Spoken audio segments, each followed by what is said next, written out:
Good morning. I'm Maureen Gregg. I am the Vice President of Programming for Funding Arts Network, and I'd like to welcome you to this webinar featuring Lea Lane, our own Lea Lane, who has going to entertain us with her tales of travel. I'd also like to give you some facts about the Funding Arts Network, because I know that many of you are not familiar with who we are and what we do. The Funding Arts Network, popularly known among us as FAN, is a giving circle, which is a group of over 220 people who give grants to programs in the arts in Miami-Dade County. We support programs in theater, dance, music, and the visual arts. And in our 25 years, supported over 500 programs for a total of almost $5 million. So we have tried to make a difference in the arts community in Miami-Dade. And if you have more interest in finding out about our organization, you can go to our website, which is fundingartsnetwork.org. With that said, I would like to introduce Rachel Bleckman, who will take us to Lea. Thank you, Maureen. Good morning, everyone. I am delighted to be here for this presentation. I've been a member of FAN for 25 years and a past president, and so it gives me great pleasure to introduce another dedicated FAN, Lea Lane. Lea, a former member of our board of directors, has, of course, other identities, and among them is author. She is an award-winning travel writer who grew up in Miami Beach.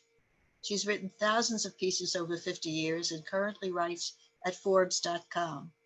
Lea has authored 8 books and has contributed to dozens of others.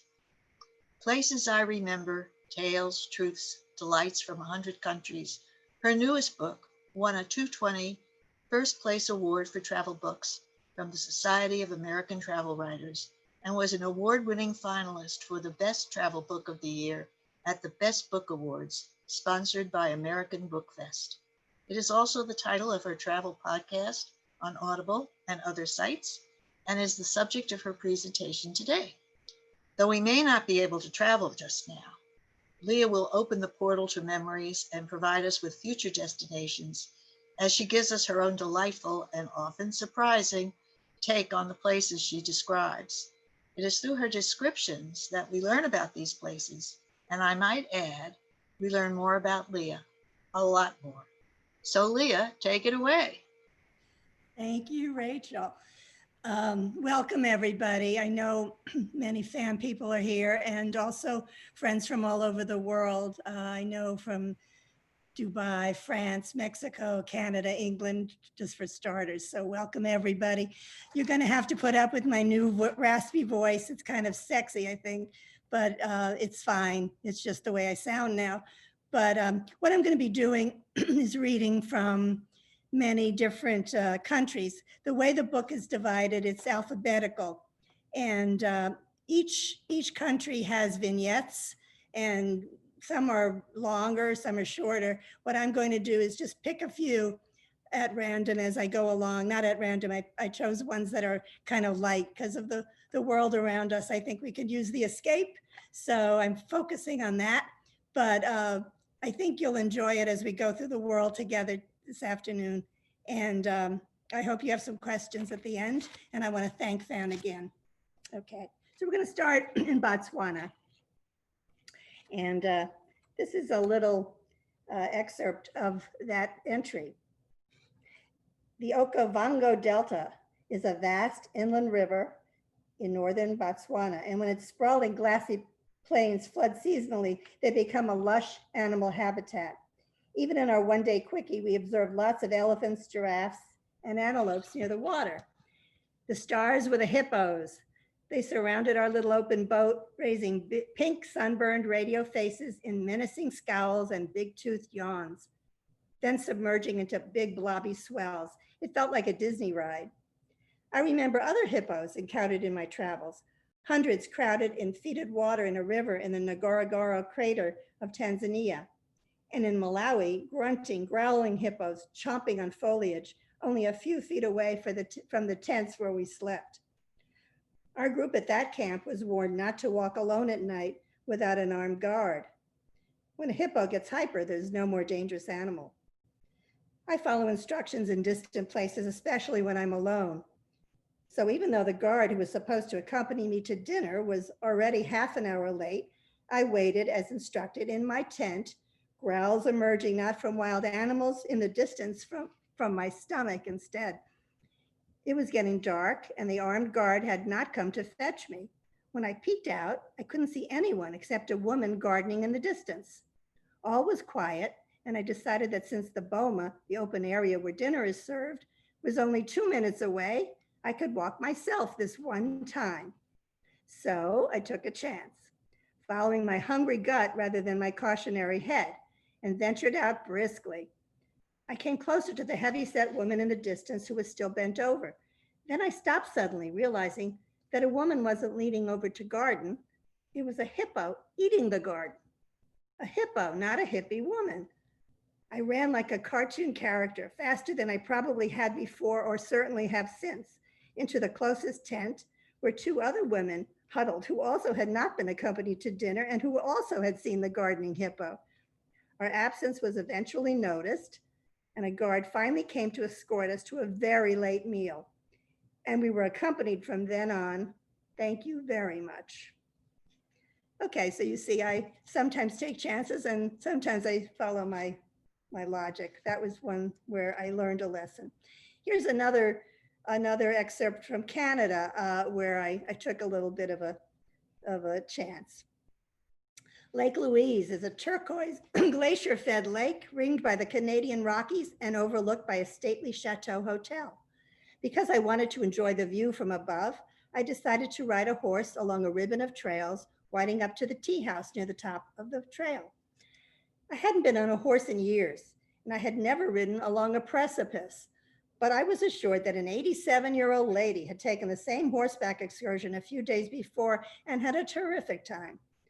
My bony steed, Nelson, seemed weary when I patted his head, and as he walked from the stable, seemed unsure-footed, even on the flats. I wondered if the white on his head meant he was ready for the retirement pasture, and I worried that maybe besides being thin, he was depressed or even maybe demented. I reassured myself that at least he walked slowly and that a guide would accompany me. As we plodded along the rising trail, I didn't want to look down, which was the whole point of the excursion. So my view for most of the way was the backside of the guide's horse or the void behind my shut eyes. Gravel kept falling down the cliff into the lake, and Nelson wanted to stop a quarter of the way through, and I don't blame him one bit. Yet there was no room to turn, so we had to keep moving forward, and so did I, atop him. We walked along that mountain edge for 5 hours total, with a brief halfway stop for tea and nowhere to go but down, which turned out to be worse than going up. I often had to lean way back to keep from sliding off Nelson and plunging into Lake Louise. Many times my elderly steed suddenly halted, and sometimes he stumbled, throwing me forward and sideways in the saddle with my butt cheeks squeezed tighter than my closed eyes. It reminded me of when I was on a bad camel in the Sahara. Trust me, you don't want to find out too late that your camel is itchy or has indigestion. It's a long way down. On that ride, I just closed my eyes and went with the movement and made it through, something most of us have done many times, if you know what I mean. I tried to do the same with Nelson, but I became sore and nauseous by the end of the ride when he actually galloped to the stable to end the ordeal for both of us. Even though I was bobbing up and down like a rag doll, I felt relieved that he was rushing back. And just before we got to the stall, I let myself fall off to the dusty ground before he even stopped, as if I had opened a door and thrown myself out of a slow-moving car to get away from an abuser. Lesson from the ride from hell: don't be shamed into doing something you don't want to do, even if an 87-year-old woman just kicked ass doing it. So, how about some animals, some peaceful animals, not a horse on a precipice? This is Chile, part of Chile. On my way back from an 18-day trip to Antarctica, unexpectedly calm waters through Cape Horn, we cruised alongside hundreds of glaciers at the bottom of South America and sailed among the islands of the Beagle Channel, a strait in Tierra del Fuego between Argentina and Chile. Along the way, we passed nesting birds, a shipwreck, and a lighthouse on a rocky island. Charles Darwin, who sailed here on board the HMS Beagle, probably observed the same local fauna.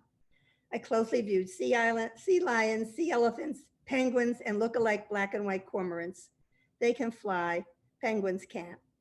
At Isla de los Lobos, a colony of sea lions lolled in front of picture-perfect snow-capped mountains, which is what you see there. And that's a photo, by the way, that I took. The illustrations that you're seeing throughout this are photos that I took, illustrated by the artist Greg Correll, and they are throughout the book. So when I read, they are actually the photos I saw. And this is Isla de los Lobos. Further east was a rookery of Magellanic and Gentoo penguins, but I mostly saw cormorants, which reminded me of the many penguins we had seen in Antarctica, just not as cute. Count me on Team Penguin, perhaps my favorite bird of all, along with adorable clown-faced puffins. Although I admit I tasted puffin once, a small bite for research. I'm sorry. Okay, so besides beautiful animals, when you travel to over 100 countries, you meet very, very interesting people all along the way of all kinds.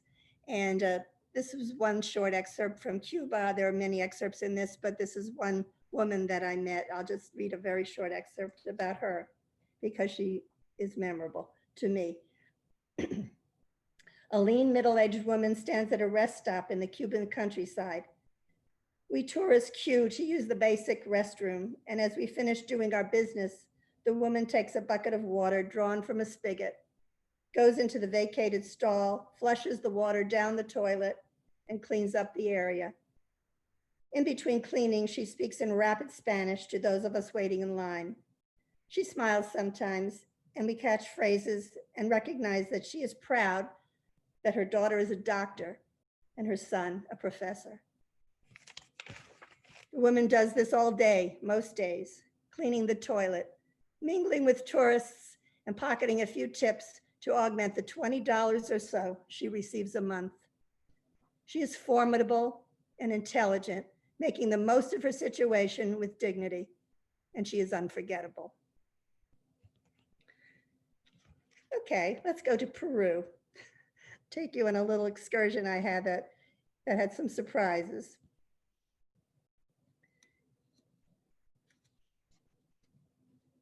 Well, it's under Honduras. I did see Peru later with butterflies, but this one, I'll leave this up. We'll come back to this. But on a day with a press trip in Peru, hacking our way through vines and ant-infested foliage to visit a tribal village along an Amazonian tributary in Peru, word was that a nice lady from Connecticut recently visited this tribe with a tour group, and she was hit in the hand with a poison blow dart because she hadn't been sufficiently respectful to the chief. Should she have curtsied, offered a fist pump, said chief, like you say chef? Well, our group spent quite a while discussing whether this awful poison dart event could be repeated, but taking no chances, we agreed that we would be extra respectful. The male-dominated tribe seemed to notice our deference, as they immediately started beating drums and demanding that we run around a pole in the middle of the hut. Then they placed a large rodent that looked like a blown-up rat in the hands of one unlucky member of our group, and the rest of us were grateful just to run around the pole as many times as they asked without the rodent. We were most afraid that the chief would have us pass it around like a football, and then what else might he want us to do? The indigenous group began chanting faster and faster, so we increased our speed, and I became out of breath, running in endless circles around the pole. After several minutes, the man holding the rodent had the sense to gasp a request for us to present our gifts. Thankfully, the chief nodded. We dug into our backpacks, but the tribe did not seem impressed with our assortment of sunglasses, lipsticks, t-shirts, and other trinkets, except for one offering. The chief himself came forward to acknowledge a man who had brought a present grabbed from his wife's drawer as a joke for the tribe that had everything, a pair of lightly used control panties. The chief looked annoyed. He pulled on the panties like a slingshot. And then, as we waited anxiously for the poison blowtorch to possibly appear, he smiled and put the panties on his head. And after that, the mood changed and the chief showed off his storage area filled with other gifts left by nervous tourists like us, including dozens of t-shirts saying things like, "I love New York." And when we left, thankfully unhurt, the Amazonians probably got comfortable in their jeans and tees and joked about our stupidity and bad taste. Okay, how about another interesting incident that happened to me? And again, not everything in the world was embarrassing or scary, but when you go out in the world, there are lots of things that happen. You have to roll with the punches. This thing was very interesting. This is a request, and I'm going to read it now. It's Indonesia. Okay. I became enchanted at the gentle beauty of the Balinese people and their ways. And I hired a driver who sped me around the sinuous roads, past hills of green rice paddies and plunging gorges. Among the stops, we visited a temple where women prepared the offerings, each a fragile, temporary work of art. Nearby, we spied a line of people heading toward a clearing, carrying silver vessels atop their heads. A cremation ceremony was in progress, one of many each day on the island. The biggest of them celebrated with food hawked and funeral pyres high above the crowds. Strangers were welcomed and the long ceremonies ended with ashes thrown into the sea. But the cremation before me now seemed as simple and natural as the wind. An old woman had been placed on a bed of branches under a grove of trees, and the mourners were tossing petals until her body was covered in pink, like the ground under a dogwood in late spring. I stood back on the grass wearing a traditional black and white sarong tied around my waist, a garment given to tourists entering Balinese temples or attending ceremonies. The mourners acknowledged my respectful presence and garb and beckoned me forward. And then came moments I will never forget. The wood under the dead body was lighted and the flames crackled. And as they did, I felt sharp, painful sensations and realized I was standing on a nest of fire ants. I hopped away too late as the insects had already crawled up my legs, biting and stinging as they climbed. I jumped around, scratching and rubbing myself in a contained frenzy, all the while trying not to disrupt the solemn cremation. The mourners, confused by my sudden activity, couldn't help turning from the pyre and staring at the sight of a Caucasian woman shaking and wiggling up and down, side to side in some strange ceremonial dance. They seemed to regard my movements as my way of showing respect to the lady being cremated. So they continued to watch me intently and with appreciation as I wreathed around, slapping the ants, hopping on one foot, then the other. I didn't want to embarrass the mourners by screaming obscenities, so I just kept moving and scratching, hopping and jumping, finally trying to ease the itch by rubbing my legs together as if I were trying to start a fire, an irony not lost on me, even in my intense pain. Still unaware I had ants in my pants, the congregants turned back to their smoldering beloved. They must have thought I was one of the weirdest strangers they had ever seen, and that I certainly had an unusual way of paying respect. Grimacing, hopping, and rubbing, I finally stumbled back to the van, led by my convulsed driver, his hand covering his grin, while my ill-fitting sarong unraveled around my splotched legs. At last, I could remove the damn sarong, scream, and scratch away. You can imagine what I screamed. I'll leave that to you. Let's move on. How about something very beautiful? How about Jordan? And this is a photo I took entering into the library area, and I'll just read a very short part of this. Petra in Jordan, hidden to the Western world for about the 14th century until the early 19th, takes some effort to get to. I crossed the border from Eilat, Israel, to Aqaba, a popular Red Sea port, then rode a bus for a couple of hours through sandy scrub, passing shepherds with their flocks, as at the times of Jesus and Mohammed. I could have overnighted in the desert, tracked on a camel, or taken a four-wheel drive excursion at Wadi Rum, the Valley of the Romans. But I went ahead, stopping only at the mountain village of Wadi Musa, the Valley of Moses. The choice is then to walk or take a donkey or horse-drawn carriage almost a mile through a narrow canyon. Traders with precious frankincense, myrrh, and spices did exactly this thousands of years before.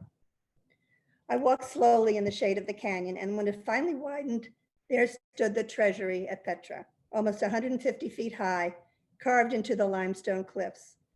As I walked into antiquity, the rock carvings and tombs turned reddish in the late afternoon sun. This has got to be one of the greatest entrances on Earth. All right, we'll go from Jordan, moving right along on our little travel excursion. How about Mexico? One of my favorite, oh yes, Mexico. One of my very, very favorite cultural experiences has been to go to a ceremony of the Day of the Dead. I don't know how many of you have. It's so different from Halloween. It is so very beautiful and filled with joy and sorrow and respect. And I want to just read a little bit about the experience, so maybe you might think of doing it if you haven't already. Playa del Carmen is just south of Cancun on Mexico's Riviera Maya on the Yucatan coast. Once a sleepy village fishing town, the port was put on the map by Jacques Cousteau in 1954 when he filmed an underwater documentary of the Great Mayan Reef about 12 miles offshore. But I flew to Playa del Carmen for the haunting festival Dia de los Muertos, the Day of the Dead. Painted in white masks and darkly lined exaggerated faces, Mexicans acknowledge that death comes to all, and so they both celebrate and taunt it. Markets sell toys and candy transformed into skeletons, coffins, and death herself, La Muerta. Cheeky obituary poems criticize politicians or chide friends and family, an original form of tweeting, I'd say, written as if the person had already passed, mocking death. On October 31st, All Hallows Eve, children create altars to entice the angelitos, the spirits of dead children, to return and go door to door asking for calaveritas, sugar skulls.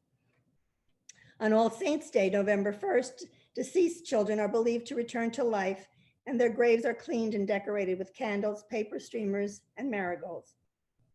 Loved ones gather at cemeteries to greet returning adult spirits on All Souls' Day, November 2nd. I admired altars adorned with photos, lighted incense, candles, flowers, colorful cut paper, and candy skulls inscribed with the names of the deceased. Music, prayers, and favorite meals of the departed are also part of the ceremonies.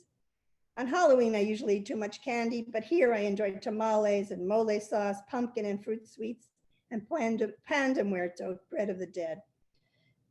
With my face painted in stark white and black. And by the way, that is not my face. It's the beautiful lady who took us around. Many of the people are extremely beautiful as they cover their faces in these paintings. And I joined her on a boat floating on a cenote, candles lighting the dark water with the heat of faith and life. She was a Katrina, a beautiful symbol of death. She told us of other haunted women who scare men, including La Llorona, a woman left alone to raise her two sons and who in grief and anger drowned them in a river and has wandered for eternity looking for the bodies, causing misfortune to any who hear her wailing. These myths scared the occupants of our little boat, but in a different way than in Halloween.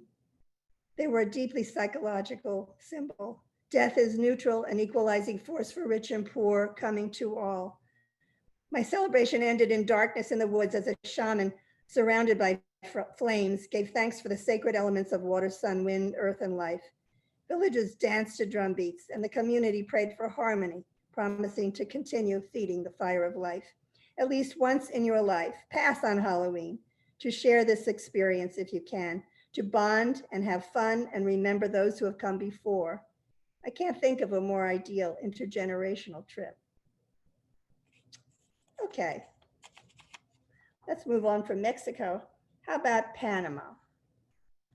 Now here's another lady I remember. This is a request also from a friend in the Midwest who is on here today. And I think this is something I will never forget. When you go on the road, you meet characters of all kinds, from the dignity of the Cuban women to the characters that you'll hear today here. And my title for this, if you want to remember it, is I'll Have What She's Having. I'm on a press trip many years ago, rooming with a hefty Panamanian woman named Maria, who was our in-country representative and she explains things to me about Panama that I probably shouldn't be hearing, including that she is the vice president's mistress. As we drive on a tour bus, she gets off to buy us ice cream and later points out her house, big as a castle on a leafy Panama street. I live there by myself, she says. I have my doubts. One night in a mountain inn where we are sharing a room, she asks, do you know Rohermu? Rohermu? I do not recognize that word. Is it even Spanish? Rohermu, very good in bed. I guess I look perplexed, so she whips out a faded photo of a svelte and sexy woman in a bikini walking hand in hand on a rocky beach with Roger Moore, perhaps the most handsome of all the James Bonds. The girl is Maria, my roommate for the night, more than a few ice creams ago. I realize that Roger Moore and I have something in common, kind of, as I look over at Maria in her nightshirt. And I now believe her about the vice president and the House. So that word Rohermu has become a famous one in my house. Let's go back to Peru, to the beautiful butterflies. I love butterflies. I once walked up a mountain in Mexico, central Mexico, to check the monarchs. I really was looking forward to this, and this is sometimes what happens to us. We go on these wonderful searches, and they don't always turn out right because it was a cloudy day and there were no monarchs shown at all. And I spent hours and hours to get there and then to walk up the mountain. But I've seen many monarchs in my garden, so I'm happy for that. And I saw them here in Peru in the Amazon. The Peruvian Amazon is a swirling, branching forest in a jungle, midway from where it first sweeps from a trickle in the Andes and rushes toward the Brazilian rainforest. The rusty gingerbread buildings of Iquitos stand over piles of rotting bananas. And the sky often lights up and thunders from humidity released throughout the night. The first day in Iquitos, our group stayed at a hotel. I was talking to my friend Marilyn, watching an elderly indigenous man in a hat fishing an iguana out of a swimming pool. Suddenly, the man who was listening as we chatted looked up at me and whispered two words, White Plains. I looked askance, and then he paused and said, Scarsdale? Marilyn looked at me with her mouth agape. How does he know you're from New York and from Westchester County? Scarsdale is maybe 10 minutes from where you live. We eventually surmised that the man had such an alert and refined ear from listening to jungle sounds that he perhaps could identify the accents of the many hotel guests he had heard over the years. Anyway, our group overnighted in a jungle camp on a tributary lighted by kerosene lamps with cold water showers and boiled drinking water. Leo was our local guide, a tall Peruvian in his 30s with gleaming muscles. Leo had never been to Lima, but he knew all about the jungle. He walked us through the foliage, pointing out the flora amid the screeches of monkeys. At dinner, he announced that those of us willing to get up at dawn would be treated to a canoe ride with him down a narrow tributary to observe hundreds of awakening birds, insects, and animals. We all planned to join the special trip, but the night lingered late, and groggy-eyed and dragging, I managed to show up by the canoes at sunrise, and I was the only one. Good, said Leo. Leo and Leah will go alone, and there will be more to see if we are quiet. Indeed, there were birds and morpho butterflies as big as birds, which swarmed above my head, maybe 20 at a time, their iridescent blue-violet wings shimmering like Tiffany glass in the rising sunlight. I've always been enchanted by magical flutterbys, the name I used when I was a little girl. And these were swirling clouds of the biggest, most beautiful ones I had ever seen. They like you, Leo said. Make a wish now, and it will come true. Closed my eyes and wished for a life filled with many moments as shimmering as peaceful as this one. The splash of oars in the water, the orchids and dense foliage, and the sounds from the jungle beyond added to the experience. And the butterflies followed our canoe throughout that quiet morning. At breakfast, when we got back to camp, Leo told everyone what we had experienced, and the others seemed especially sorry that they had missed out. I explained how the butterflies hung above my head, and I felt a communion with nature. One man dashed the fantasy. You're wearing a red shirt, Leah. Butterflies are attracted to red. Leo just smiled. Okay, so it wasn't exactly magical. But as I look back, I realized that the wish I made with Leo that early morning in Peru has come true. All right, shall we move on? I'm going to go back to the Maldives because I'm going to skip out of the the alphabetical order thing, because there's a story here that somebody requested, and many of you cruise. This was a cruise I will never forget. I call it not Pilates, Pirates, and I took that picture, and you'll see why. A few years ago, Bill and I were cruising on an elegant ship in an upgraded stateroom, cosseted by a butler, fed by toked chefs, pampered by staff and crew at every turn. Lucky us. Our ports of call in the Middle East, India, and Africa included Dubai, Abu Dhabi, Oman, Mumbai, Mangalore, the Maldives, the Seychelles, Zanzibar, Madagascar, Mozambique, and stops down the East African coast to Cape Town. An itinerary to die for, figuratively speaking, I assumed. Heading toward the Maldive Islands, I looked forward to crystalline water and white sand and visiting the mosque in the capital city at Male. I knew that these 1,000 islands comprised the smallest country in Asia and the 9th smallest in the world, as well as being the lowest and flattest. Dangerous superlatives in this era of climate change. I figured I'd better visit before they were submerged in the Indian Ocean. Bad thought. But then we received another one that evening and a message placed beside the chocolate on our pillows. We had been experiencing it. We will be passing through an area known as high risk area for piracy. While sailing through this area, we will be in permanent contact with an international task force, including US and UK naval forces that are assigned to protect merchant vessels from pirate attack by a United Nations mandate. In the event of pirate activity, announcements will be made from the bridge. Announcements from the bridge. The cruise director announced the daily trivia games and bingo. The captain let us know the weather and where we were located in the ocean. Which one was going to tell us about pirate activity? At least they didn't put Captain Phillips on the in-house TV. Yes, where we were plying waters where Somali pirates had attempted to raid a few cruise ships and other vessels over the years.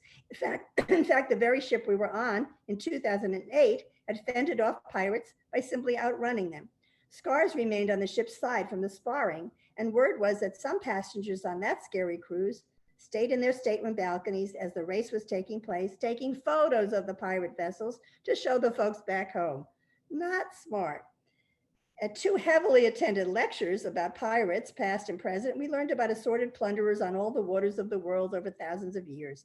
Most of these guys from days of yore until today have been more interested in ransom than life-taking, a small comfort to those on board with considerable bling. For 2 weeks of high pirate alert, by day we immersed ourselves in the normal indulgences of sunning by the pool, buffets, dinners in the grand dining room, Pilates, and days at sea. But every night, after enjoying the magicians and musical shows, we were required to close our curtains and keep our balcony lights off.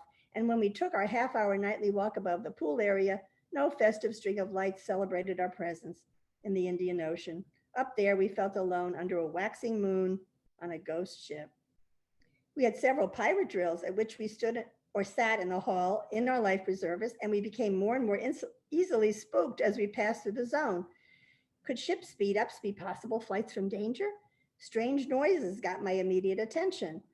Anyone who looked off into the horizon drew a group looking in the same direction, as if we were spotting whales instead of pirates.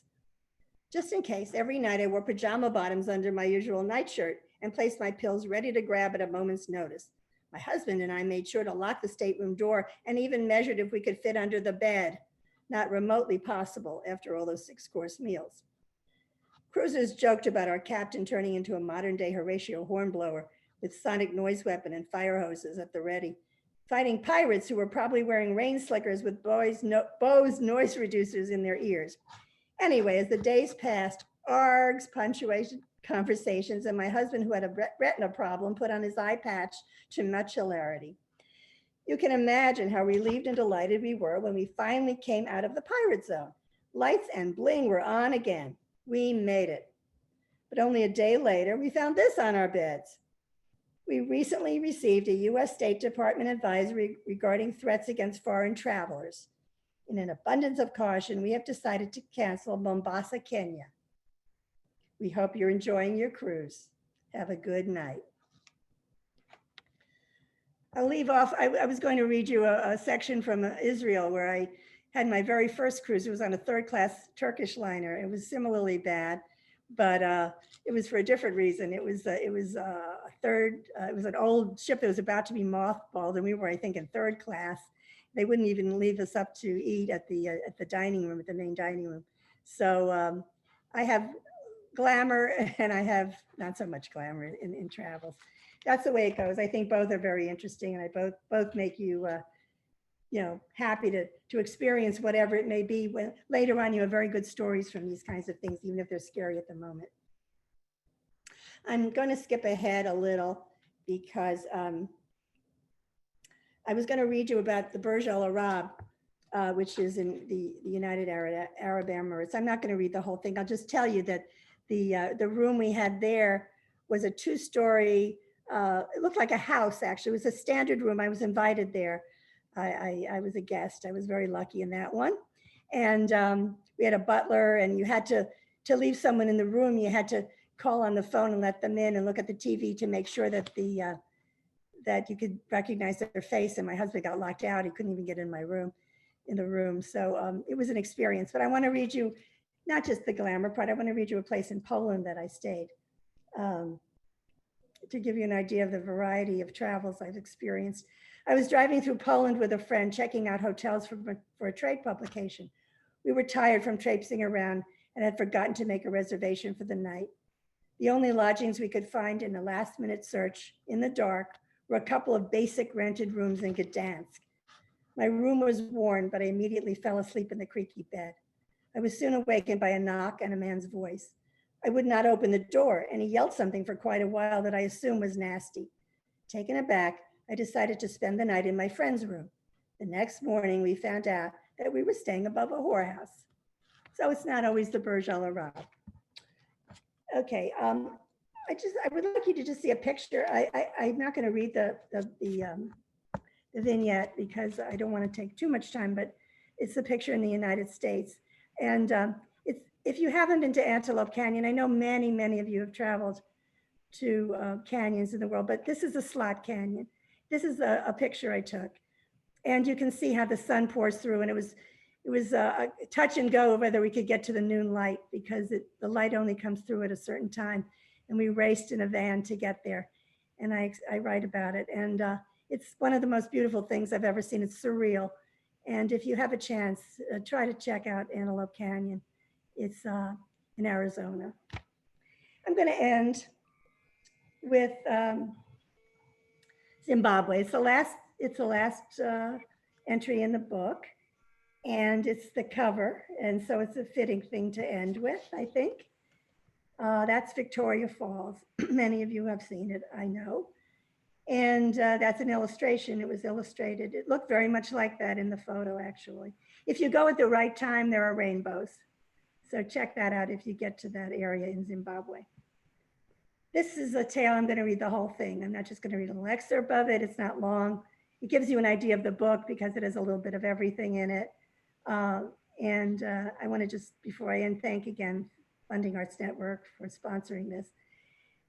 The entry is called White Falls, Gold River, Red Teeth. The Zambezi River teems with catfish, crocodiles, and hippos and creates a border between Zimbabwe and Zambia. It drops over 350 feet, twice the height of Niagara, at the massive precipice the world knows as Victoria Falls. Can you hear me? Yes. Okay. Bill and I purchased visas to both countries and also nearby Chobe National Park in Botswana. On this trip, I got pretty confused about just where I was, which sometimes happens when I'm jet lagged, even when there's only one destination.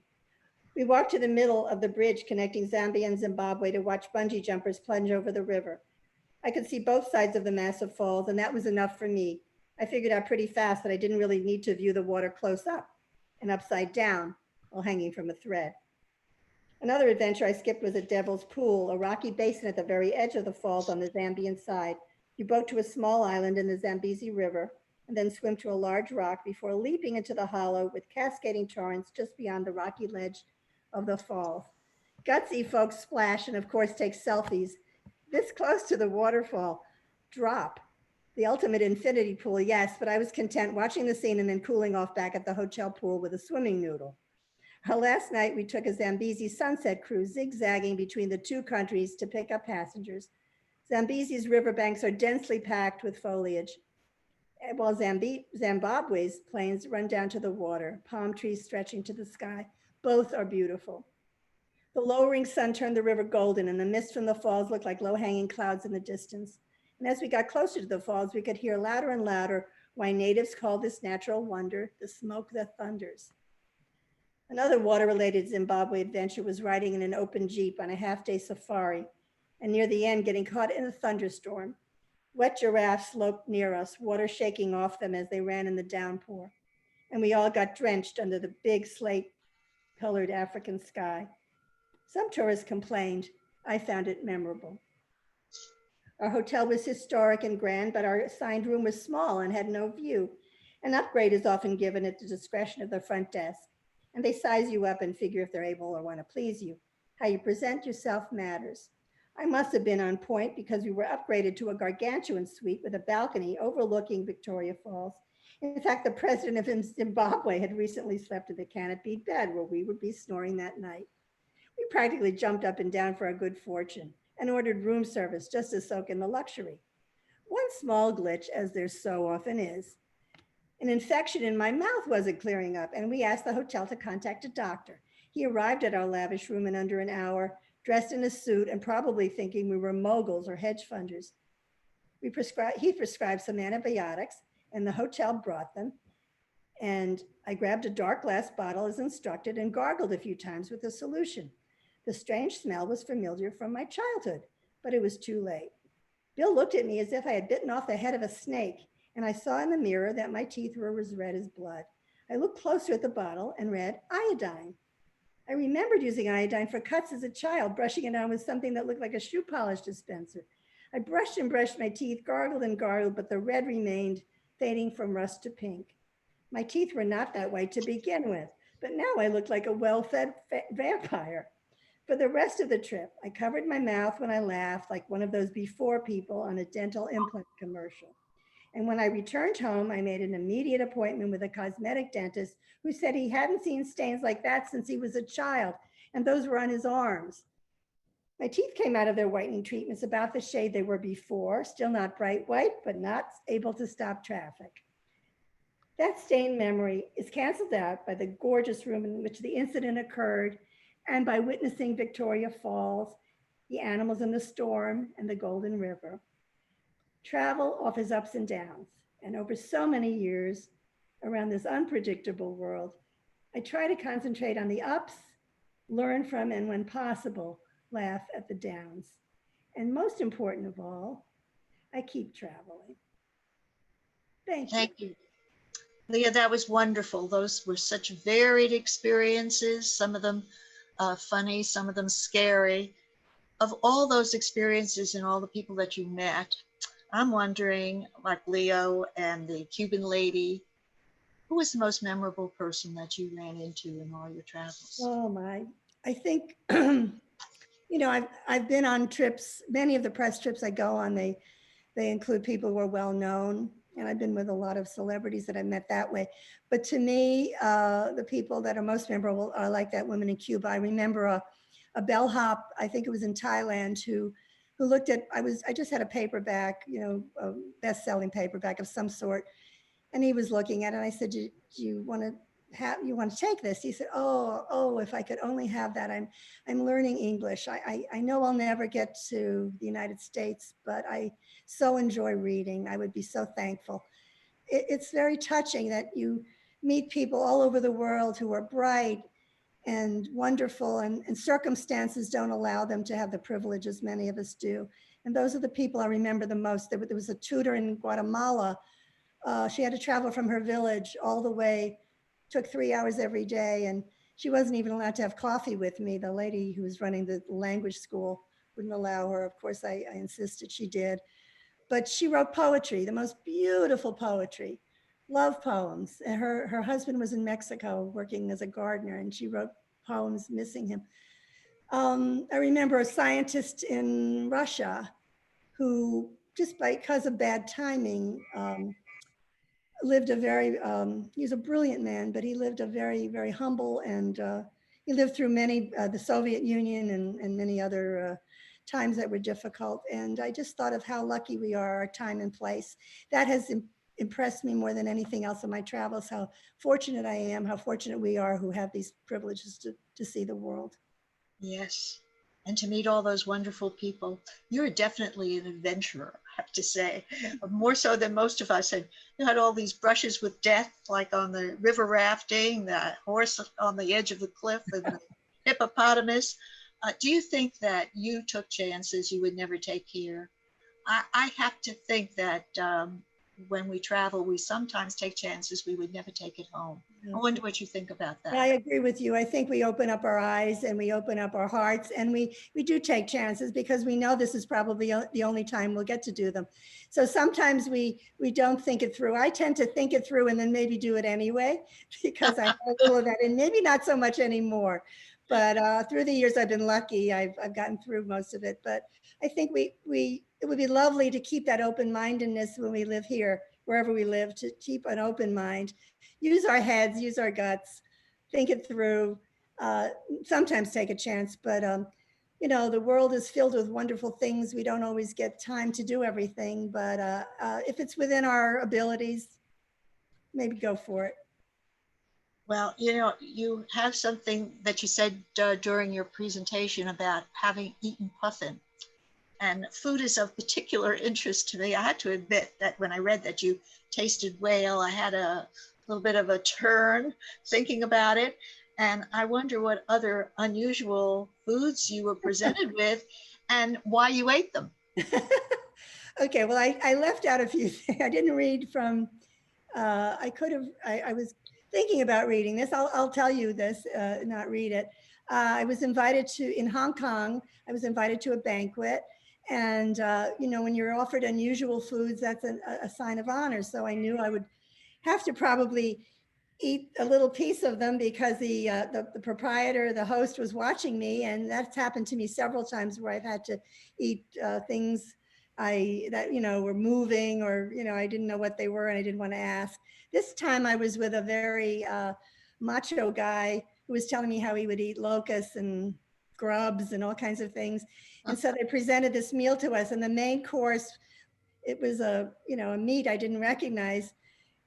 And I took a bite of it, as I often do, as I said, and it didn't taste like chicken. I don't know what it tasted like, but I asked the proprietor, what is this? And he said it was deer penis.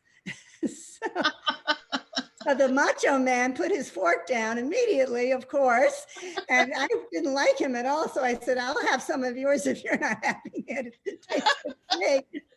That was the most extreme thing I probably have ever eaten. But I haven't asked, as I said, I know I haven't eaten eyeballs. That isn't something I will eat.